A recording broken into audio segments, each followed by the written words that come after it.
When you're sad and blue and everything is putting you down, you know the world keeps spinning around.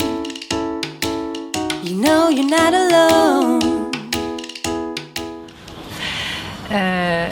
Voilà, ce livre, il est apparu, en fait, c'est le fruit d'un long travail et il est relié à mon expérience personnelle en tant que maman. Je suis maman de 3 enfants. J'ai eu la chance de rencontrer une sage-femme sophrologue qui m'a ouvert des champs et des possibilités exceptionnelles. Et puis à mon expérience professionnelle, puisque j'ai aussi la chance de travailler en maternité. En tant que sophrologue débutant ou plus confirmé, il y a des éléments qui vous permettent en fait d'affirmer vos accompagnements, ça donne des idées. Alors après, c'est important que chacun fasse sien. Ce programme s'adresse à toutes les mamans, qu'elles vivent très très bien leur grossesse ou qu'elles soient très anxieuses. Pourquoi ? Déjà, je vous ai parlé de ma pratique personnelle et de mon expérience. En fait, j'ai eu l'immense chance de rencontrer une sage-femme formée à la sophrologie lors de ma première grossesse. Et c'est finalement elle qui m'a fait découvrir tout ça et qui m'a entraînée dans la phénoménologie, dans le lien au bébé, dans finalement la vivance d'une grossesse avec une dimension extraordinaire. Et donc, voilà, j'ai eu envie de partager ça avec les mamans. Et de base, je vivais très bien ma grossesse et je vois des mamans qui vivent très bien leur grossesse et qui, en fait, ont juste envie d'être au plus proche de ce qui se passe en elles, des changements de leur corps. Les mamans qui ont beaucoup de difficultés et qui sont très anxieuses, puisque quand même la grossesse peut être source de grande anxiété, sur des inquiétudes et notamment l'inquiétude de pouvoir donner naissance à un enfant, l'inquiétude de mener à bien sa grossesse et l'inquiétude aussi d'être une bonne mère. Et ça, je le retrouve très souvent chez les femmes qui viennent consulter. Et ce programme peut les aider à retrouver un petit peu de détente, à se positionner autrement, à changer d'état d'esprit en fait par rapport à ce qu'elles ont déjà en tête.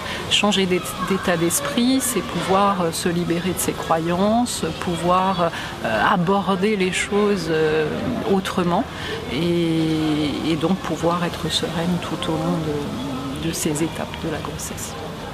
La première partie de ce livre, c'est beaucoup de gestion du stress et des émotions, d'ailleurs dans tout le bouquin. Au tout début... C'est ça qui est très intéressant, je trouve. Alors je dirais que les moments les plus difficiles vont dépendre de chaque femme. Pour certaines femmes, tout va être facile finalement, un peu comme une évidence. Pour d'autres, il va y avoir la grossesse compliquée parce qu'il y a des petits inconforts, parce que l'idée d'accoucher fait peur. Et puis, pour d'autres, ça va être le retour à la maison, ça va être mais qu'est-ce que je fais de ce bébé-là que j'ai et que voilà, tout est neuf, je me pose 10 000 interrogations sur mais comment interpréter ces pleurs, comment gérer la fatigue, comment gérer mes émotions. Et c'est là que la sophrologie peut apporter beaucoup dans la technique, dans les pratiques de relaxation, de respiration. En fin d'ouvrage, j'aborde ces thématiques pour apporter aux mamans un petit peu de calme, en tout cas les aider par des outils simples, faciles à réutiliser, à retrouver de la détente. Je viens d'ESSA, j'ai fait ma formation d'année maintenant. Et donc ma pratique et mon expérience personnelle m'ont amené vers ce livre, en fait, mon travail. Un jour, on vous propose d'écrire un livre, attention, moi j'ai dit oui sans réfléchir. Pas du tout. Ces conseils ne sont pas substituables pour une raison bien simple. Lorsqu'on fait des séances de sophrologie, il se crée une alliance entre le sophrologue et la personne qui est là.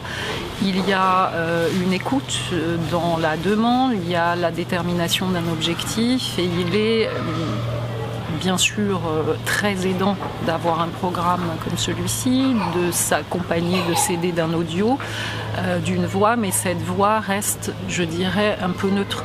Et la relation avec le sophrologue en cabinet permet d'avoir un programme sur mesure, de vivre